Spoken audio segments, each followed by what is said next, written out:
Welcome viewers to my channel V Guru. यहाँ पर मैं आपके साथ ऐसे टॉपिक डिस्कस करती हूँ जो आपके लिए एमएड, बीएड, हिंदी शिक्षण, सीटेट, पीटेट और कई तरह के कॉम्पिटिटिव एग्जाम्स में यूज़फुल होते हैं।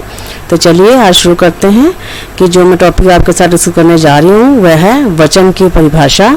वचन सुनने में जितना आसान लगता है उतना है नहीं, क्योंकि वचन बदलों में जब गलतियाँ होती हैं तो वो बच्चे भी करते हैं और बड़े भी करते हैं। तो आइए इसके नियमों को समझते हैं और इसकी परिभाषा देखते हैं कि जो वचन है, वचन का शाब्दिक अर्थ संख्या वचन होता है, अर्थात जो संख्या बताए। संख्या को ही वचन कहते हैं। संज्ञा, सर्वनाम, विशेषण और क्रिया के जिस रूप से हमें संख्या का पता चले उसे वचन कहते हैं। जैसे कि लड़की खेलती है, लड़कियां खेलती हैं। उसके बाद है वचन के भेद। वचन के दो भेद हैं, एक वचन और बहुवचन। अब जो एक वचन है वो तो नाम से ही जहाँ तक है स्पष्ट हो रहा है कि जो एक ही वस्तु, व्यक्ति, प्राणी के बारे में बताता है वह एक वचन कहलाता है। जैसे कि लड़की, कुत्ता, गाय, लड़का, बच्चा, चूहा आदि। बहुवचन वह है शब्द जो वह है संज्ञा या सर्वनाम जो एक से ज़्यादा व्यक्ति, वस्तु, प्राणी के बारे में बताए, यानी कि अनेक के बारे में बताए।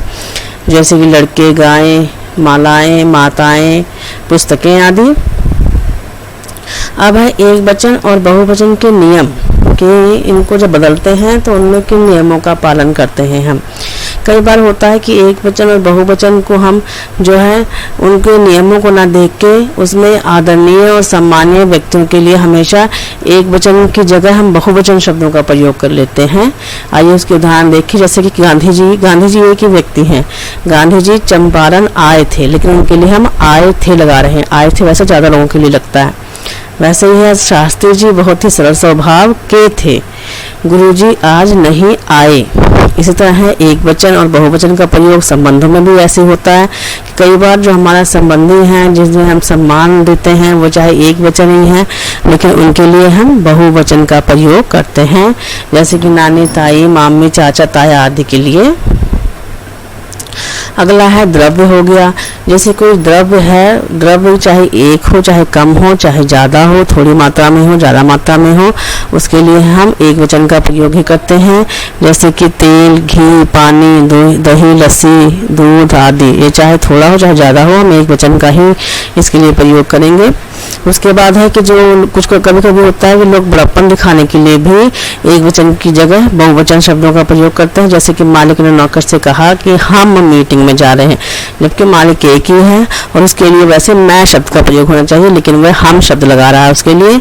जब गुरुजी घर आए तो वह बहुत खुश थे। वह होना था वे बहुत खुश थे। अब वह की जगह वे का प्रयोग हो रहा है यहाँ पे। अगला है कभी कभी अच्छा व्यवहार दिखाने के लिए भी हम जो है एक वचन की तरह बहुवचन का प्रयोग कर लेते हैं। जैसे कि आप कहाँ गए थे। आप अगर एक ही व्यक्ति है तो उसके लिए हम तुम लगाएंगे, तुम कहाँ गए थे। लेकिन हम अपना बड़प्पन, अपना व्यवहार अच्छा दिखाने के लिए तुम की जगह आपका प्रयोग भी कर सकते हैं या करते हैं। उसके बाद है कि कई बार ऐसा होता है कि जो धातु की चीज़ें हैं या धातुएं हैं उनके लिए भी एक वचन का प्रयोग ही किया जाता है। जैसे कि सोना, चांदी, धन आदि हो गया। सोना चाहे बहुत ज़्यादा है चाहे कम है, लेकिन उसके लिए एक वचन का प्रयोग होगा। जैसे कि सोना बहुत महंगा है। यहाँ पे हम सोने बहुत महंगे हैं नहीं लिख सकते, नहीं कह सकते, वह गलत होगा। उसके बाद है चांदी सस्ती है। चांदी चाहे ज़्यादा है चाहे ये सारी चांदी की जितनी वस्तुएं हैं सबके लिए, मतलब पूरे समूह के लिए ये प्रयोग हो रहा है कि जो चांदी है वह सस्ती है। उसके बाद है उसके पास बहुत धन है। अब है कि एक वचन से बहुवचन बनाने के नियम कैसे हैं।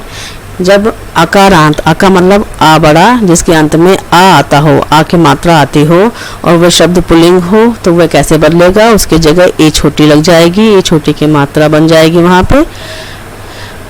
जैसे कि जूता का जूते, तारा का तारे, लड़का का लड़के, घोड़ा का घोड़े, बेटा का बेटे आदि।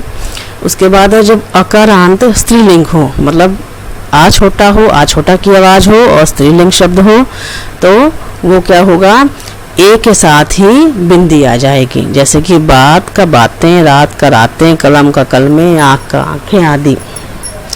अगला है आकारांत के स्त्रीलिंग। पहले आकारांत का पुल्लिंग था, अब ये स्त्रीलिंग है कि जब अंत में हाँ की मात्रा आती हो, आबड़ा की आवाज़ आती हो और वह शब्द स्त्रीलिंग हो तो उसमें क्या होगा, ए की मात्रा जो है लगेगी और क्या है वहाँ पे चंद्र बिंदी आ जाएगी। मतलब ये कि ए यहाँ जो है ए का प्रयोग होगा, छोटे ए का प्रयोग होगा और उसके साथ चंद्र बिंदी। कविता कविताएं, लता लताएं, अध्यापक अध्यापिकाएं, कन्या कन्याएं, माता माताएं आदि। उसके बाद है स्त्रीलिंग कि जो स्त्रीलिंग शब्द हैं जहाँ पे स्त्री या पहले से ही आ रहा है, जैसे कि गुड़िया, बिटिया, बिंदिया वगैरह आते हैं ऐसे शब्द, वहाँ पे बहुवचन बनाने के समय हम या के ऊपर ही चंद्र बिंदी का प्रयोग करेंगे। जैसे कि बिंदिया बिंदिया, चिड़िया चिड़िया, डिबिया डिबिया, गुड़िया गुड़िया आदि। उसके बाद है ई वाले, जब ई छोटी या ई बड़ी लगा हो, इसकी आवाज़ आती हो, स्त्रीलिंग शब्द हो, तो वहाँ पे या बड़ा, मतलब या के साथ में आ बड़ा की मात्रा और ऊपर चंद्र बिंदी। नीति नीतियाँ, नारी नारियाँ, गति गतियाँ, थाली थालियाँ आदि। अब इसमें एक बात और ध्यान देने वाली है कि जहाँ पर छोटी ई है वहाँ तो हम या लगा लेंगे, लेकिन जहाँ पर बड़ी ई है वो पहले छोटी ई बनेगी और फिर या लगेगा उसके साथ में।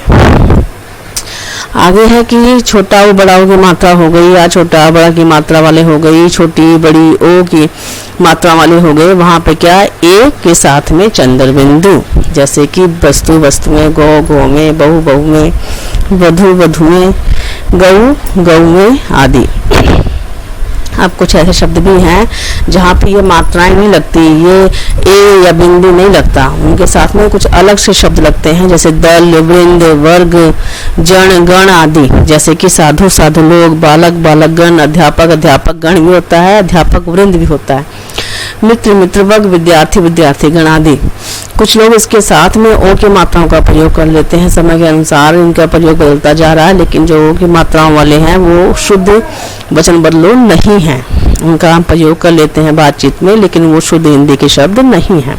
आगे है एक वचन और बहुवचन, दोनों में शब्द एक समान होने।